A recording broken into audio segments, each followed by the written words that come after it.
इमाम जाफर सादिक रज़ी अल्लाह ताला अन्हु वरदाहुन्ना ये हजरत अली के बेटे भी हैं और हजरत अबू बकर के बेटे भी हैं। सबसे पहली बात ये सुनिए कि जब ईरान फतह हुआ ना, तो ईरान की हुकूमत जब टूटी, ये बड़ी बुनियादी बात है, इसको याद रखिए। इसमें 3 बहनें जो शहजादियां थीं, कितनी? 3 बहनें थीं जो शाह ईरान की बेटी थी, और तीनों बहनें थी, वो तीनों कैद होकर मदीने आई। तो जो सबसे जो असल शहजादी यानी बड़ी मर्तबे में थी सैयदा शहर बानो, इनसे सैयदना फारूक आजम ने निकाह करवाया इमाम हुसैन का। दूसरी बहन से निकाह करवाया अपने बेटे अब्दुल्ला बिन उमर का, और तीसरी बहन से निकाह करवाया हजरत अबू बकर के बेटे मोहम्मद का।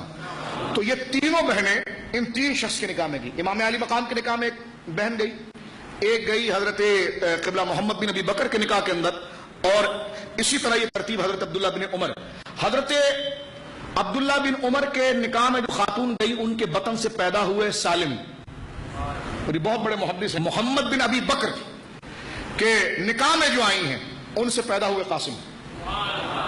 और कासिम कौन है? इमाम जाफर सादिक के नाना है, इमाम जाफर सादिक के सगे नाना कासिम, मदीने के सबसे बड़े मुफ्ती। बहन से कौन पैदा हुए जो इमाम अली मकाम से निकाह हुआ? इमाम ज़ैनुल आबिदीन। तो इमाम ज़ैनुल आबिदीन, हजरत सालिम और हजरत कासिम, ये तीनों आपस में खालाजाद भाई हैं। खालाजाद बोलिए। लोग कहते हैं जी हजरत उमर की दुश्मनी। मैंने कहा हजरत उमर से दुश्मनी करते हो, अहले बैत का पौधा हजरत उमर ने लगाया है, क्योंकि सारी औलाद जो चली है हुसैनी, वो इमाम ज़ैनुल आबिदीन से चली है, ठीक है। और वो जिनसे पैदा हुए सैयदा शहर बानो है। उसूल काफी के अंदर भी रिवायत मौजूद है। फ़क़ाल लहा अमीरुल मोमिनीन, हजरत उमर रज़ी अल्लाह तआला ने उस खातून से पूछा, मा इस्मी की, तेरा नाम क्या है? फ़क़ाल, उन्होंने कहा जहां शाह, जहां शाह है। फ़क़ाल लहा अमीरुल मोमिनीन, हजरत उमर ने कहा नहीं नहीं नहीं, जहां शाह नहीं, बल शहर बानो, तुम्हारा नाम शहर बानो है। उनका नाम था जहां शाह, उनको शहर बानो के नाम की तरफ जो मुंतकिल किया, वो हजरत सैयदना फारूक आजम ने किया।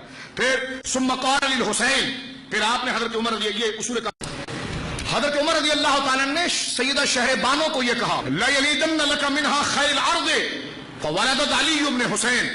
जिस वक्त शहर बानो रज़ी अल्लाह ताला का निकाह इमाम हुसैन से हुआ, तो तरगीब और चाहत पैदा की हजरत उमर ने कि हुसैन तुम इनसे निकाह करो। कहा क्यों करूं?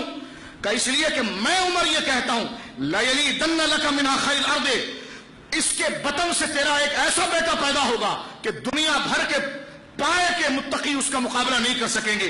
फवलदत अली इब्न हुसैन, और उनके बतन मुबारक से अली बिन हुसैन यानी इमाम ज़ैनुल आबिदीन पैदा हुए। और ये हजरत उमर का इल्म है, देखिए। और करो तो अब मोहम्मद बिन अबी बकर हैं, इन्होंने अपने बेटे के लिए रिश्ता मांगा, बल्कि अपनी बाकायदा और बाज़ाब्ता इस बात को जिक्र किया कि कासिम का निकाह किसी आला खानदान के अंदर हो, और बात हो तो ये चल कर गए और अपने भाई, अपने बड़े भाई से अब्दुर्रहमान बिन अबी बकर से ये कहा कि तुम अपनी बेटी जो है वो मेरे बेटे के निकाह में दे दो।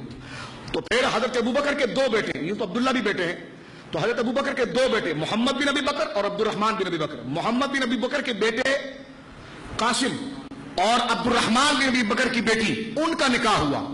उनसे बेटी पैदा हुई फरवा, क्या नाम है? फरवा। और फरवा का रिश्ता इमाम ज़ैनुल आबिदीन ने अपने बेटे इमाम बाकिर के लिए मांगा। बोलो सुभान अल्लाह। फरवा का निकाह हुआ इमाम बाकिर से, और उनके बतन से पैदा हुए इमाम जाफर सादिक। आप समझ गए आप? तो इसलिए हजरत इमाम जाफर कहते थे, मैं अली से 1 दफा पैदा हुआ और अपने नाना अबू बकर से 2 दफा पैदा हुआ। अपने नाना अबू बकर से 2 दफा पैदा हुआ, इसलिए कि आपके नाना भी अबू बकर के बेटे, आपकी नानी भी अबू बकर की बेटी।